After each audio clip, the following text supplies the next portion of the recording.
కొంతమందికి దుఃఖం ఆగుతలేదు. అయ్యో నా పేరు చెప్పకపోయే అని చెప్పి దానికి తోడు పాపం ఈ మధ్యన కొంతమంది రాజకీయ విమర్శకులు కావచ్చు, సోషల్ మీడియా విమర్శకులు కావచ్చు, వాళ్ళకి ఏదో కొంచెం సూటిపోటి మాటలు అంటున్నట్టున్నారు. అయ్యో సారు నువ్వు కానీ పేరు తీసుకోవద్దా, పాపం ఒకటే మాటతో అనువదిలిస్తేవేంది మూటలతోని, ఇంత అన్యాయమా, నువ్వు అంత కష్టపడుతుంటే వాళ్ళ పేరు చెప్పొద్దా నువ్వు అని చెప్పి అంటున్నట్టున్నారు. పాపం అక్కడెక్కడ వింటున్నట్టున్నారు.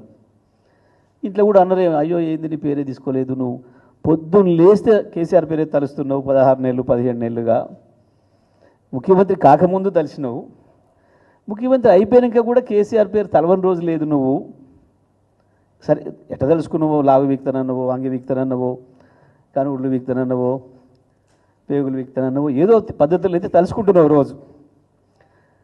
నిన్ను పేరు ఒక్కసారైనా తలుసుకోకపోయాని బాధపడుతుంటున్నావు. నేను నీ పార్టీ ఎమ్మెల్యేలు, నీ పార్టీ మంత్రులు నీ పేరు గుర్తుపెట్టుకోవట్లేరు, పిలుస్తలేరు.